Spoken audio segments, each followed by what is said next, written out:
This is the fourth attempt I've had at shooting this video. They keep running long, so I'm just going to stop talking about it. I got some new stuff. I did a trade with Scotx1307, and I picked up a movie from Blockbuster. Or not Blockbuster, Walmart I want to talk about. So let's get to it.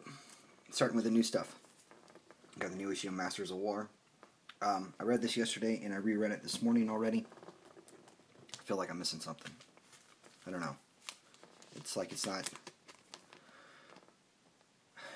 It's like he just writes in bullet points, not linear. So I'm confused. But I don't own a copy of #1 yet. I ordered one from eBay. It should be here shortly. But I just feel like I'm missing something. I got the new issue of Starlight.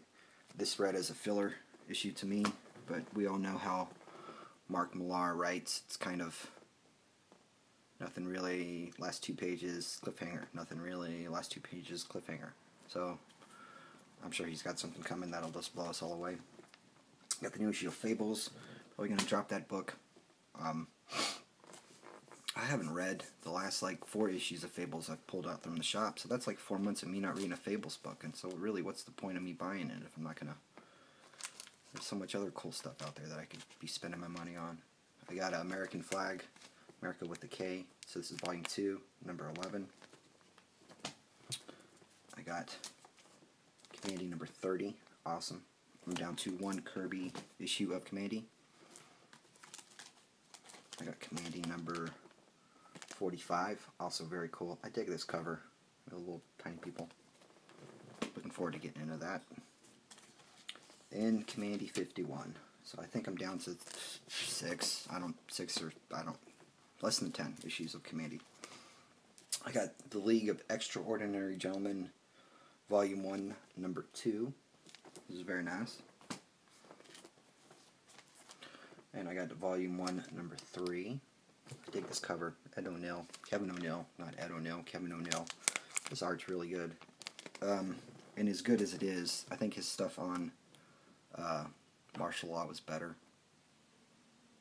So if you guys haven't read or picked up or checked out martial law yet, I would highly recommend it, especially if you like his work in The League.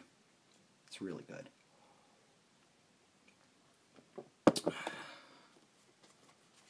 And this is number 4 from Volume 1. I picked up the new Teen Titans number 16. I don't know why. I already own a copy. I got Omega Man number 10.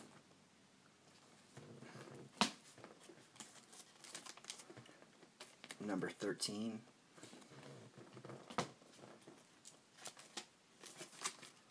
Number 16.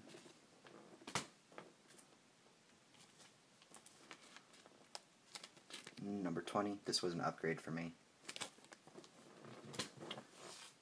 And annual number 1. Excuse me. Sorry. So the other day at Walmart, did I already talk about? No, I did. The other day at Walmart, I found this. This is it's a 2-disc collector's set. It's not Blu-ray, but it has the original version in the English version of Godzilla. I thought that was kind of cool. And there's this behind-the-scenes featurette of them making the suit, which is pretty cool, worth checking out. It's funny because the thing weighed 200 pounds and then the joints moved. So they put the guy in the suit, said, "Okay, walk," and he just stood there. And then after a minute, he just passed out, fell over. And they said they would end up draining out a cup of sweat out of the suit every time somebody got out of it. It's kind of gross. They ended up cutting it in half at the hips for all the scenes where you just see his feet rampaging through the whatevers. Yeah, it's funny. It's not. It's cool. That movie's sweet, but yeah. Moving on. Let's get to the stuff I got from Scott's. We did a trade. He traded me some of my X-Men doubles for some Titan books. So let's flip through this real quick. This George Perez stuff is amazing. We got number 9. Number 7. 10, number 12, number 13. Sweet. Excuse me.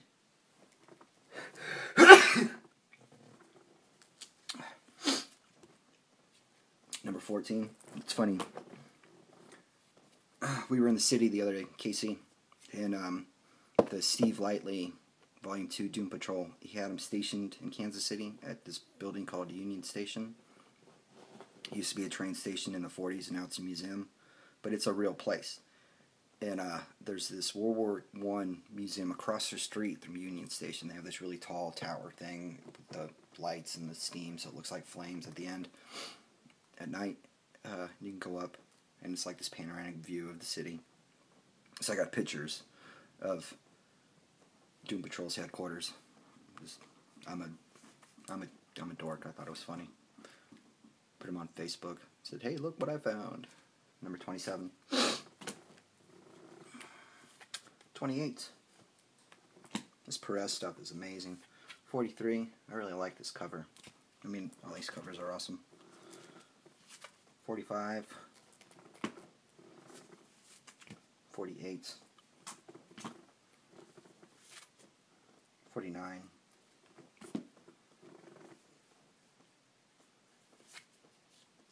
51. 52.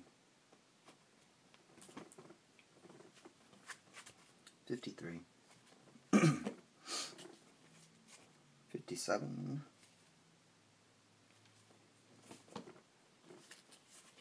56. 58. 60. And Scott, like, downplayed the condition of these books. He was like, oh, they're okay, you know, it's fine.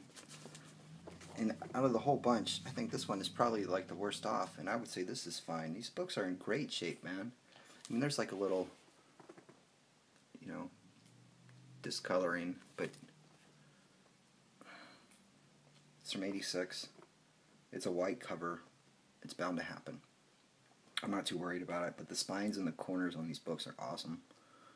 And this George Perez Hero Carnage cover reminds me of a Crisis, and that's cool. It's annual number 2 with Vigilante. Moving up a little bit, we got the new Teen Titans, number 36. Annual number 3. The new Titans, new Teen Titans 46 and 47. 48, and 60, annual number 9, and annual number 10. This is kind of cool because, with the exception of that copy of 16 I picked up yesterday, I think that's the only issue of, unless I'm mistaken and I might be, I have the worst memory of Titans that I've bought at the shop. The rest of them I've traded or bought from you guys, so that's pretty cool. Yeah, Scott's awesome. And speaking of buying stuff, the rest of those, most of the rest of my Teen Titan collections I got from Notawog, and I'll put a link down below for Scott and him. They're awesome dudes. You should check them out. I'm sure you guys all know Scott though. He's laid back. He's like the cool nephew in the community. It's like, hey man, what's up? Scott, right on. Right on, brother. Right on, brothers. Everybody. Oh, you guys. You have a good day. Thanks for watching.